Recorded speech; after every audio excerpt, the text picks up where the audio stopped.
能够打动现代人的心，让很多人对弘一大师呢再度的省思，能够真正写出弘一大师的精神。在古今的唯一的就是陈慧健。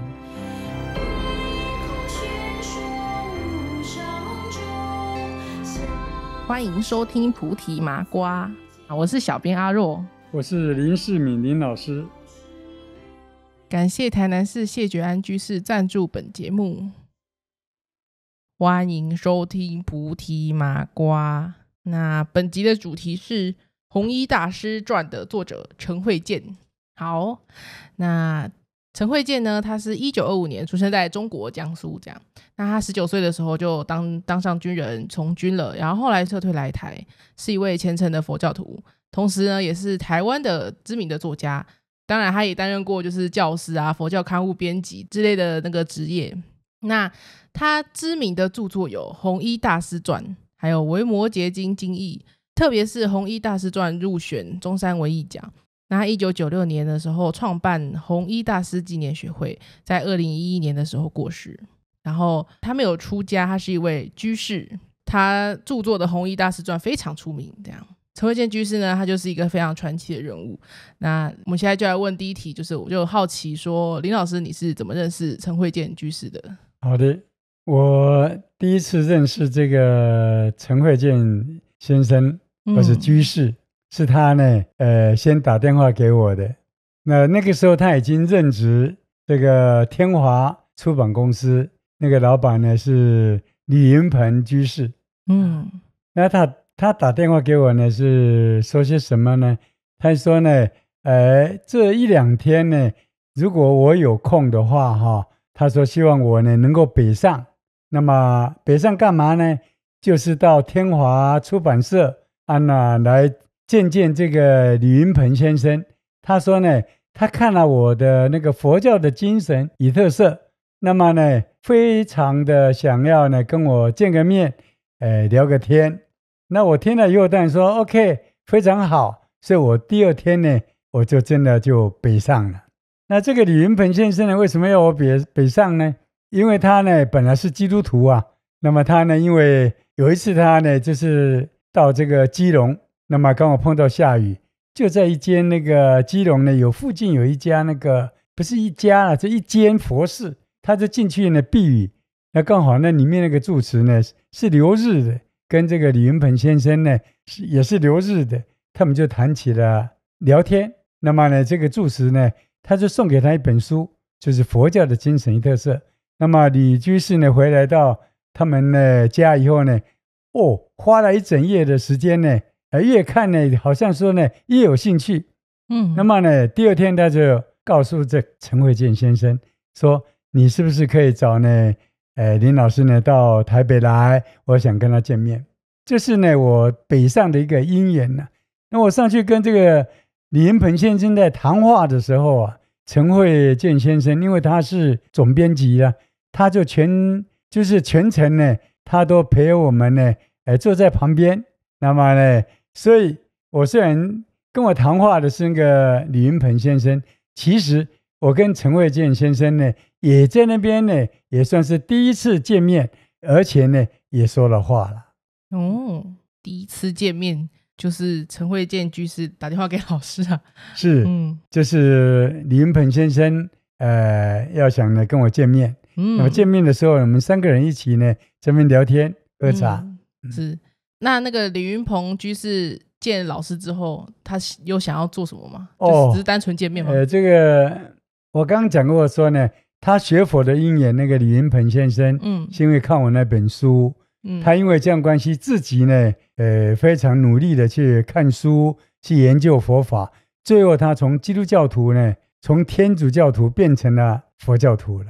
不但是变成了佛教徒，而且变成非常虔诚的佛教徒。他呢就成立了天华出版社，专门呢要想呢来弘扬呢佛法了。那么呢他找到了这个陈慧健先生，可以说呢找到人了，真的是找到了在台湾当时算是一等一的这样的杰出的人才。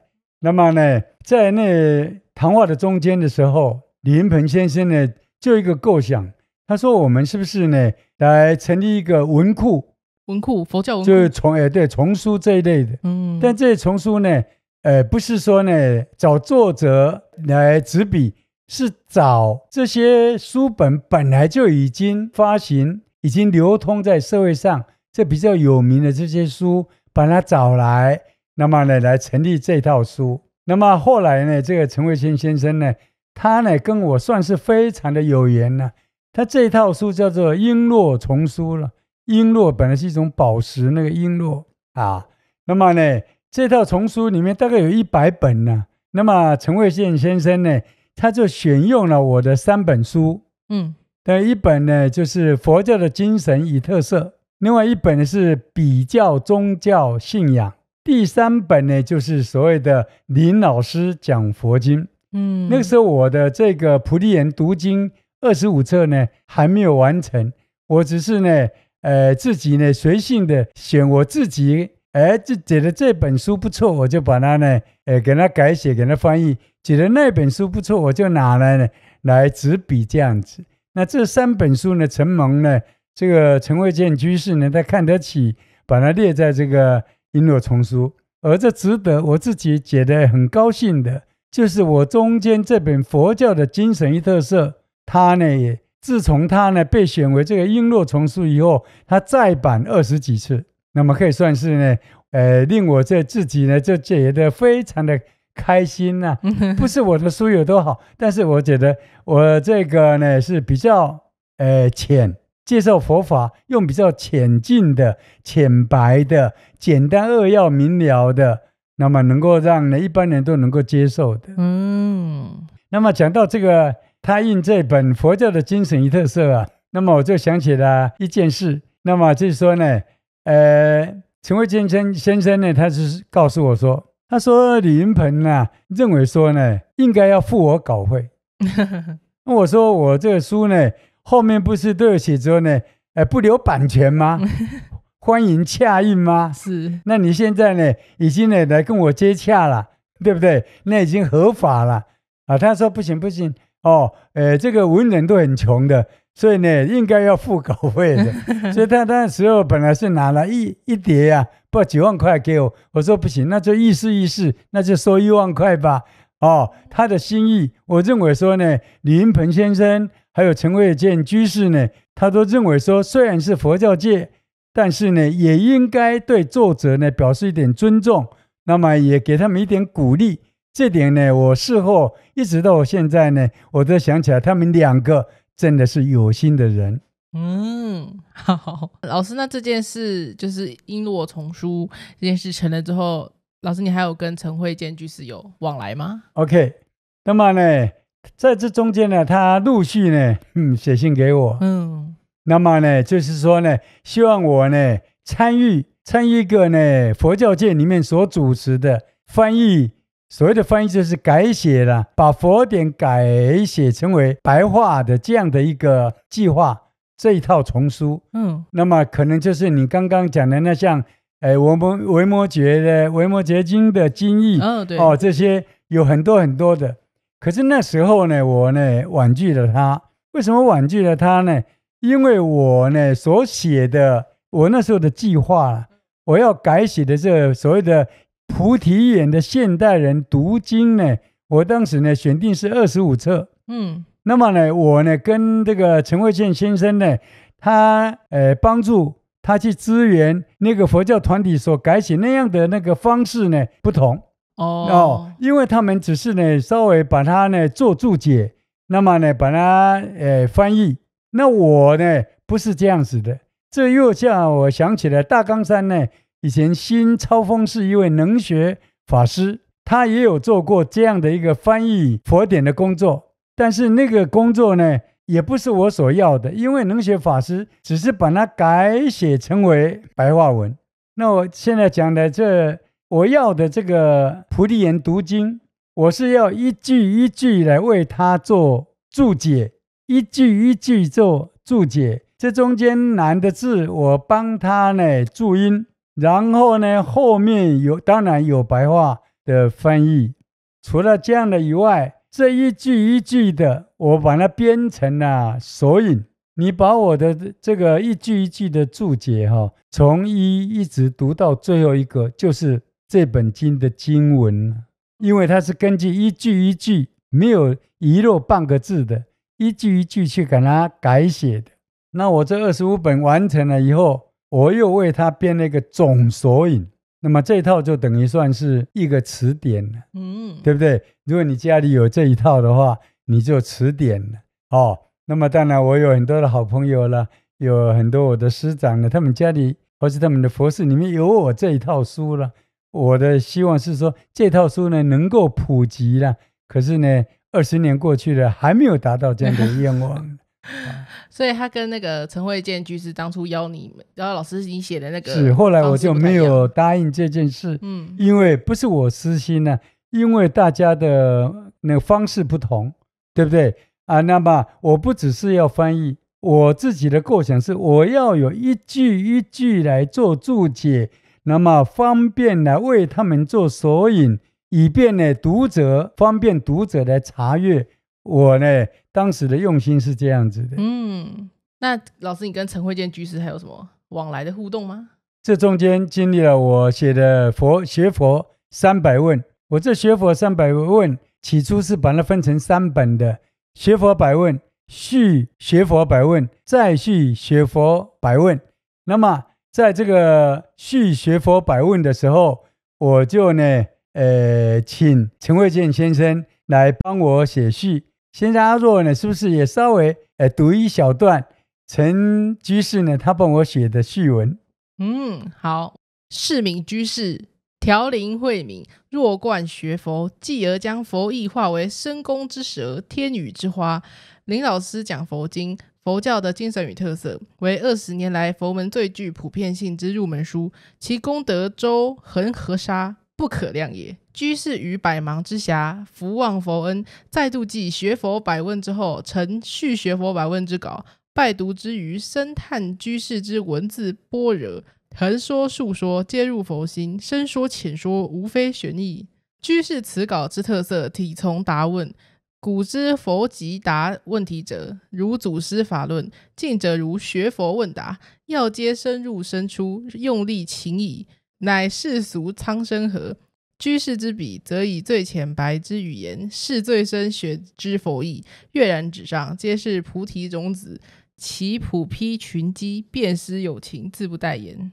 OK， 他的意思呢，当然是对我来讲是过誉了他的意思是说呢，古代的也有很多像佛学问答这些书，不过因为他们都是文言文的，呢里面又有很多佛学的这样的一个名相，所以一般人呢不容易去接受，不容易阅读，也不容易明白啦。他是说我这个呢是用白话文写的他的意思并不是说我的问答呢超越了古人的这些著作，他呢我也不敢这样想，他也没有这样的一个意思。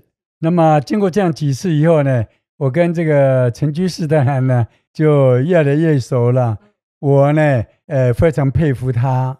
那么呢因为这个陈居士呢他比我呢大了30岁，他可以也算是呢我的长辈了。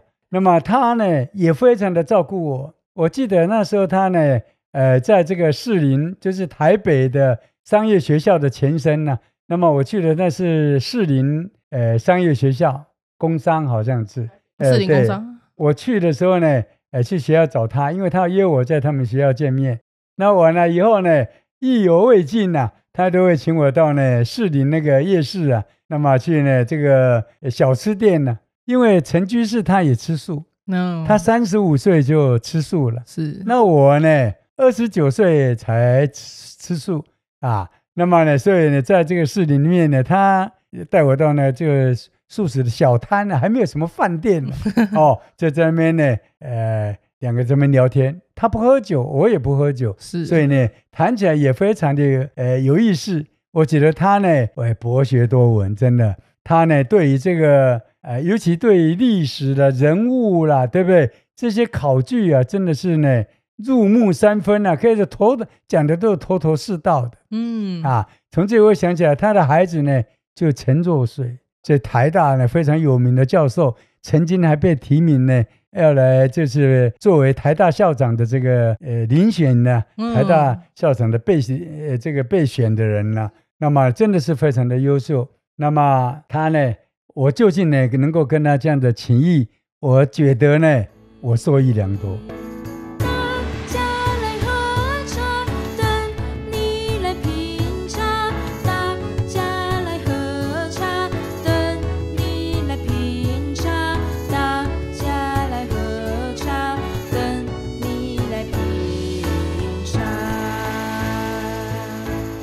那讲到陈慧健居士，就不得不提到陈慧健居士的著作《弘一大师传》。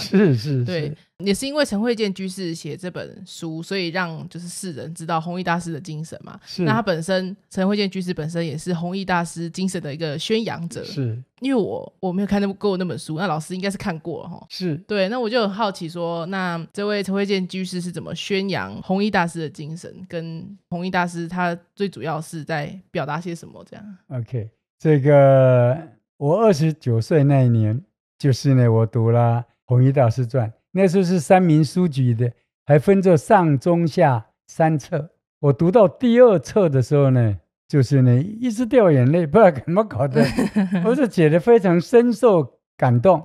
就觉得弘一大师呢真的是不简单哦，他那种可能是受到他精神的感召吧，我就呢忍不住了，半流着眼泪，半到厨房，我妈正在准备晚餐，我就跟她讲说：“妈妈，我从今天晚上开始我要吃素了。”我妈吓了一跳，因为呢，她以前呢也常常半开玩笑的讲说：“你要吃素了吗？”因为我妈呢，30多岁也吃素了。那么呢，我那时候都跟她讲说：“再等等吧，再等等吧，因缘未具足。”那我那天就跟我妈讲说：“因缘今天呢具足了。”他说为什么？他说因为我读了《弘一大师传》了，有一位叫陈慧健先生，我就跟我妈讲，他写的这一本书啊，他得到国家的文艺奖，就中山文艺奖了。他的文笔在我看起来了1等1的，就是一流的，很少人的文笔能够达到他的水准的。所以我日后啊，在写作的时候都偷偷的模仿那个陈慧健先生的，我觉得他真的耀眼不凡啊，就是呢，不会啰里吧嗦的，非常简单的啊。我现在是最深刻就是他写到那个日本的妻子啊，那么到那个佛寺里面要想去见他一面，他就不想见他的时候，那么呢，那时候他讲到说那钱塘江的江水啊，这样呢一拍一拍的像他那的眼泪一样呢，不停的这样子的呢流淌。哎呀，真的，我可能天生比较多情了，所以看到这我真的是受不了啊，就是这样子。这个比喻非常传神啊，为之动容。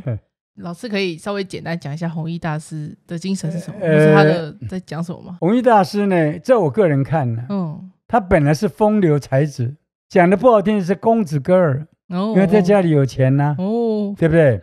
那么呢，比如说他也曾经到这种青楼啦，有没有这样的地方哦，去流连忘返，那么自命风流啦，他确实是有才情的。你想想看，我们现在在讲中国古代文人呢，就离不开苏东坡，因为苏东坡呢，他什么文体都会写，都是一流的。散文是唐宋8大家，对不对？金石挑歌，诗词都把诗词带到那种新的境界上去，古今没人得比呀。但这受到佛法的启迪了，这我个人看呢。那么呢，如果说就现代的人物来讲呢，像弘一大师这样，他金石雕刻什么都会，画画一流的，书法一流的，对不对？像这样的人，随便画几笔他就有饭吃了，对不对？他就因为一个偶然的因缘到虎跑寺，他就是去学那个断食，是为了养生健康啊。断食就是168，比如说好像我们现在的什么168，对，这个我还不会讲，就是这种断食，看一下隔多久才什么喝一杯水，再吃一点什么东西。他从这里面，因为住在佛寺里面，接触到佛法了。因为这样以后呢，他出家了，他的好朋友夏丏尊呢，不吓了一大跳，对不对？但是后来夏丏尊看了佛法，看了佛典以后，他呢认同他了。所以他自己发誓一辈子要当那个弘一大师的逝者、永富者啦，像这样子的。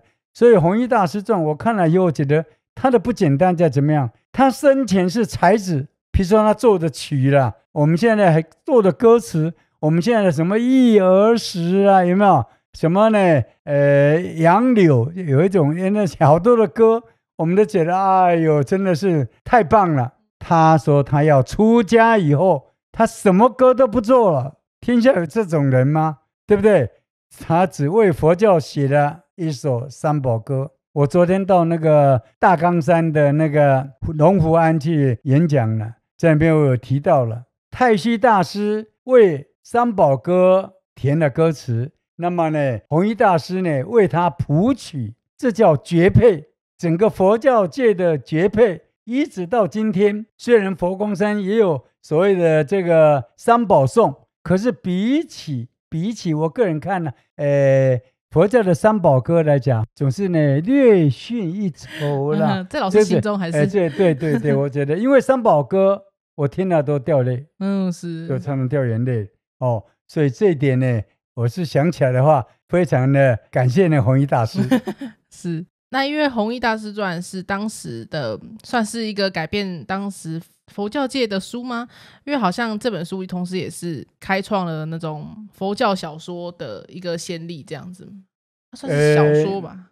陈慧健先生呢，在我现在看起来，他本来是写传记的能手、高人呐，他呢后来又写了很多的那个传记，也都是一样的，都是成名之作了。那么弘一大师呢，本来是一代非常严肃的，因为他呢后来出家以后，他研究的，他遵守的是佛教的戒律。那么呢，可是他把他写的呢活灵活现的，能够真正写出弘一大师的精神。在古今的唯一的就是陈慧健，能够打动现代人的心，让很多人对弘一大师呢再度的省思，刮目相看。很多人因为弘一大师传这样的接引，他们学佛了，变成了佛教徒了。像我这种，我爸妈都是澎湖人，三餐没有虾子那种螃蟹那个什么托鱼，像我这样当场看到第二册，决定呢茹素，一直到今天已经53年了。这本书感人肺腑了，真的呢能够打动我的心到这样的程度。所以呢，我在这里还是非常感谢陈慧健先生。陈慧健居士在晚年有成立弘一大师纪念学会吗？是，他成立这个学会以后呢，我记得他租的这个办公室租的就在台北现在火车站的正对面那个一栋大厦。因为那个地方我去了10几次，我每一次跟义儒上台北，一定要去找陈居士。他呢非常朴实的人，他呢我去的话都要留说，在这边吃午餐，这边吃午餐，因为我都早上就去了，就吃午餐。他又叫他的那个等于秘书了，那里面就有一个小姐在帮他呢整理一些档案呢，就给他呢稍微这个打点一下的。他就出去买便当，他就买回便当。我跟义儒呢一个人一个，然后呢他就会呢再泡一点茶。所谓泡茶不是像我们的功夫茶，都是这样把那个茶叶呢放到杯子里面再冲一下。这个一聊，有时候我跟他一谈呢，谈了3个多钟头。因为呢，我觉得他呢肚子里面有无尽的东西，可以让我们一直挖宝挖不完。陈慧健先生呢，他呢晚年的时候已经病得算是很严重了，可是他为了要去查证他日本的这位夫人，他的真实的姓名到底是是姓什么叫什么东西，所以他呢不顾等于说别人的劝阻，他呢亲自飞到香港去，结果呢真的是呢回来的时候的病重了，就要住院了。他这种实事求是，真的写传记的人就是要讲求证据他这样的一丝不苟的精神呢，叫我们非常非常的这样的敬佩。因为他这个我知道他有点胃病，胃肠好像不太好，因为他6岁曾经被土匪把他呢抓走，那么受尽了折磨。听说呢，就是呢把身体也搞坏了，好像对，好像是这样子。那么到晚年的时候，为了要忠于他自己的著作，他又跑到香港去这种呢真的不要命的行为。可是这种不要命的行为，才叫我们呢推崇，才叫我们怀念呢。那老师跟陈慧健居士也相处很久了嘛，而且聊过很多天。那老师觉得陈慧健居士他的个性有没有什么特点，或是有没有什么主张的理念 ？OK， 这一点呢非常的重要了。陈慧健先生呢，我在想他呢也比较木讷，他不是很爱讲话的人哦。对，那我呢非常喜欢亲近他，就近去请益，因为我觉得他的那种呢个性，或是从他身上所散发出来的隐隐之中就有弘一大师的那种道风。真的，因为瘦瘦的也是一样瘦瘦的，真的。那么呢，从来不喜欢那种奢华。他带我到士林去，就是做那个小摊子，就吃一碗面。到了他那火车站对面，他的办公室呢，就是吃一个小便当啊。他这一生的，尤其是后半生呢，整个都卖给了弘一大师了，都奉献给了弘一大师了，可以这样讲。除此之外，我觉得我非常认同他的，就是说呢，他绝不讲神通，不讲那种呢，神鬼怪异的事情，怪力乱神的东西，这些他绝对不讲。这一点刚好跟我呢不谋而合，是我一生非常痛恨的，我一生也不喜欢的。从来不要讲的啊，因为我以前也大概有隐隐约约有表示过，我没有当场去反驳别人的感应。你念佛有感应，这一点我都不会去反驳你，因为那是你自己的功夫，那是你自己家里的事。但是呢，你讲出来的话，别人没有你的境界，别人没有你的修为，别人没有你的感受，他怎么去体会呢？对不对？所以这样就会有一点扰乱人心呢。大家都想去学神通，你想谁会去乖乖的、脚踏实地的、默默的去修行？所以这一点，我认为陈慧健居士啊，未来要反驳这些奇奇怪怪的，这是所谓的怪力乱神。他自己还办了那个呢小的刊物。什么刊物？就是呢，小的刊物，那个刊物我已经忘掉了。他们就在里面专门来反驳，专门呢来戳破这些呢假借神通来敛财、假借神通来出名的这些人啊。这一点呢，我当时看他的文章啊，哎呀，真的大快我心啊，大快我心啊。他不怕别人呢，好像因为这样子呢跟他记恨。我还有点顾虑，我还不敢，真的，我的勇气竟然比不上比我大30岁的陈慧健居士，真的，我觉得他这一点呢，为维护正法，他为佛法所做努力，大家都有目共睹，对不对？可是他未来要守住佛教的这个正法，他的牺牲奉献，有的人可能还没有去感受到，也不一定。所以在我们这个视频里面，我特别说，我们读这个陈慧健先生的著，他有20多种著作了。他一生是奋斗不懈的，他没有正式的学历，他通过我们的初中、国中的那种资格考试，教师了，高中的，到最后呢还能够在大专院校里面当讲师，这叫做呢自学不错了，真的也能够看出他真正肚子里面的学问，他真的是有货了，他绝对不是呢这样的欺世盗名的。我呢怀念呢陈慧健居士，我觉得他呢是我的老师，他呢就是呢影响我这一生非常大而且非常深远的一个人了。不过有一点我非常的觉得遗憾，他走的时候2001年的时候，我本来跟张传才先生就他专门呢负责来印我的书的人呢，我跟他讲，本来说呢，我要跟他一起去跟他捻香啦。可是我那天呢，因为呢学校临时有事情呢，我不能够分身，所以没有去。不过我在高雄呢，我都有合掌。那么面对台北呢，就是希望陈慧健呢，他一生为佛教所做的奉献够多了，他应该安息。那么呢，他应该可以在极乐净土里面跟随着弥陀观音菩萨。那么一起呢，再充实，再充电，赶快回来吧！再呢，为佛教多写些脍炙人口的好书吧。好，那我们这集就录到这里哦。感恩。好，那感谢林老师讲解了这么多，谢谢感谢。好，那我们就下期再见喽，再见，拜拜。再见。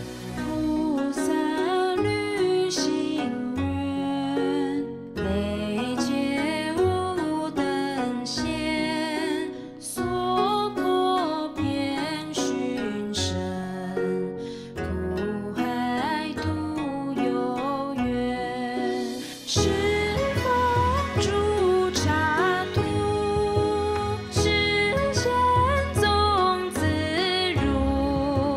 菩萨心愿，菩萨心愿，菩萨心愿，菩萨心愿，菩萨心愿，菩萨心愿，菩萨心愿，菩萨心愿，常住人间。